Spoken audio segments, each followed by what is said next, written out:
When Paul begins to help us unpack this gospel, this power that's at work in our lives, what he wants us to recognize, first and foremost, is that we need salvation, because if we don't have salvation, we're sitting under what?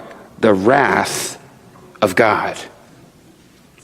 Quite frankly, that's completely the opposite of where most of us would ever start when it comes to talking about salvation.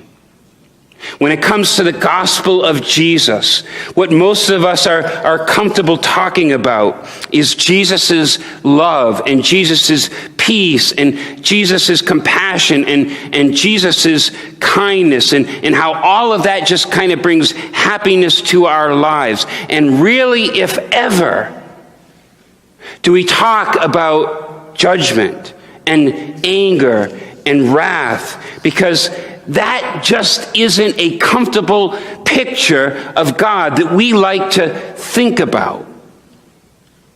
And again, I'm struck by the fact that right here in the scripture, that very subject, the wrath of God, is the beginning point of the whole gospel story.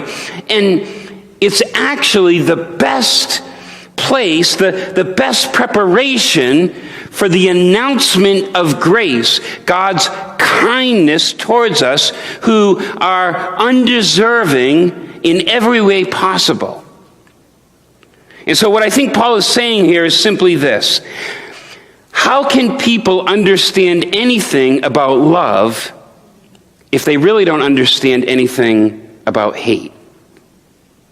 Or how can they understand anything about grace if they don't understand anything about the law? Or how can they understand anything about forgiveness if they don't understand anything about God's justice? You see, we can't honestly seek after God's kindness and God's love and God's grace and God's salvation unless our souls are deeply troubled with the reality of God's wrath and God's anger that hangs over every one of our heads because of this thing called sin that indwells every one of us. Sin is so serious to God that he tells us this. He says the wages, the payment for sin is death. Spiritual death. Eternal separation from God forever.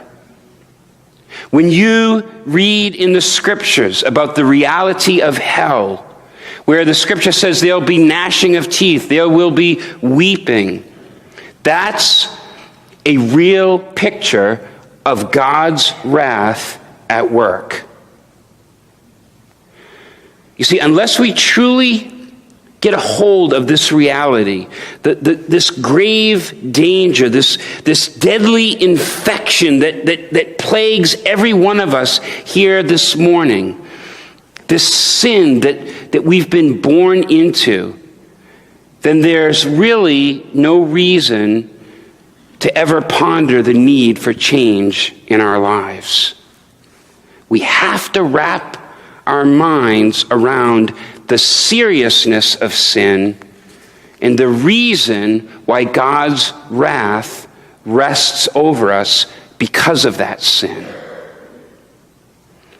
We don't ever scream or shout or yell to be freed from a burning building until we're actually inside that burning building. And we don't ever plead or beg or yell for freedom until we're actually imprisoned in some way. And so until we understand, until we get a handle on God's wrath, we'll never get a handle, a full appreciation on this incredible unconditional love and forgiveness that he is offering to us as sinners.